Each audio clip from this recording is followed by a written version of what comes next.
Domingo nós vamos ter uma comemoração. É certo que é uma comemoração comercial, é certo que isso tem mais um apelo do ponto de vista de venda do que necessariamente de uma coisa que diga respeito a uma verdadeira parada da sociedade para essa reflexão. Mas mesmo considerando que tem um apelo comercial grande, não deixa de levar as pessoas a refletirem sobre esse fato, que é a presença dos nossos pais nas nossas vidas. E eu queria hoje falar um pouco sobre isso, falando de três pais diferentes. O primeiro deles são os pais que não conseguiram preencher as nossas necessidades afetivas. Aqueles que nos abandonaram, aqueles que não conseguiram demonstrar que nos amavam, aqueles que nos feriram, aqueles que nos deixaram grandes marcas, cicatrizes nas nossas almas. Esses companheiros que têm uma história de desamor na nossa relação, seja pelo abandono físico, seja pelo abandono psicológico, eles não podem ser tratados por nós com desamor. Porque muitas vezes, quando nós visitamos o nosso sentimento e percebemos a sensação que a gente tem com relação aos nossos pais, de raiva, de mágoa, alguns de ódio, ressentimentos de diversas ordens, esse sentimento ele não é bom que a gente carregue.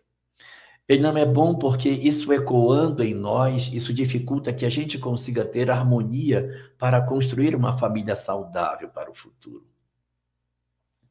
Nós precisamos fazer as pazes com esse passado para que a nossa família de hoje não tenha os ranços das sequelas que esse alguém possa ter deixado em nós. Então, a proposta que a gente precisa seguir é a proposta de nós identificarmos que, apesar das falhas que essas pessoas tinham, eles ofereceram o que era a condição que eles tinham. Às vezes foram violentos, foram frios, nos abandonaram. Nós não sabemos as histórias do que se passou na intimidade do coração de cada um deles. Então, o sentimento que a gente tem que ter é de misericórdia. De misericórdia para que a gente se desatrele desse passado de dor, senão a gente carrega para o presente esse sentimento e não se torna merecedor de uma estrutura familiar melhor. Se eu quero ter uma família melhor, mais harmoniosa na minha próxima existência, se eu quero ter a chance de conseguir ter um pai mais afetuoso, mais presente, eu preciso merecer. Ninguém receberá um pai afetuoso se guardar um coração de pedra dentro da alma em relação aos abandonos, às formas equivocadas de conduta que os nossos pais possam ter tido.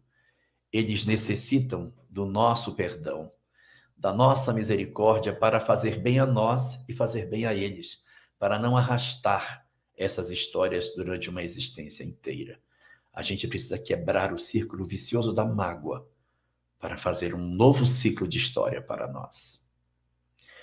O segundo grupo de pais que eu gostaria de citar são os pais amorosos. Aqueles que são pais afetuosos, que participam da nossa vida, que você se agrada da convivência, que você fica feliz de estar próximo. Aquela pessoa que é a sua proteção, aquele que é um esteio para você, que lhe serve de exemplo. Esse companheiro vai envelhecer. A tendência da nossa sociedade é que a gente tenha um tempo de existência maior, cada vez mais, pelos avanços da medicina. Conviver com idosos será cada vez mais presente nos nossos lares. E nós precisamos nos preparar para isso, para convivermos com pais idosos, com Alzheimer, com AVC, com sequelas diversas de Parkinson, cegueira, de imobilidade, uma fratura de fêmur, um problema qualquer que vai impedir a condição plena de saúde desses companheiros. E vai ser a hora de nós devolvermos afeto. Então, mesmo aqueles que não foram tão amorosos, mas ao permanecerem de redor da nossa existência, nós temos um dever de cuidar deles. E não nos será lícito justificar o que quer que seja para lançá-los em determinadas instituições que existem de amparo à velhice, instituições essas onde as pessoas se sentem como abandonadas de seus filhos. Então, o apelo que faço, em nome de todos os espíritos que já desencarnaram e que contam as suas histórias, a gente não deve deixar os nossos pais pelo meio do caminho. O esforço tem que ser o de nós conseguirmos realmente promover essa aproximação e essa relação até o final da existência. E o terceiro tipo de pai que eu teria para falar são os pais que já partiram. Aqueles que perderam seus pais porque, por alguma forma, eles já não estão mais conosco. Eu não tenho autoridade para falar de pais que partiram, porque meu pai ainda é encarnado. Meu pai é uma pessoa muito, muito, muito importante na minha vida, mas ainda está encarnado. Mas eu tenho perto de mim uma pessoa que já viveu a experiência da perda do pai, a Sâmia. Ela perdeu o pai do ponto de vista materialmente, ou seja, o pai dela desencarnou quando ela ainda era adolescente. E ela fez um soneto que ela chama de Ao Meu Pai. E ela dedica isso ao pai dela.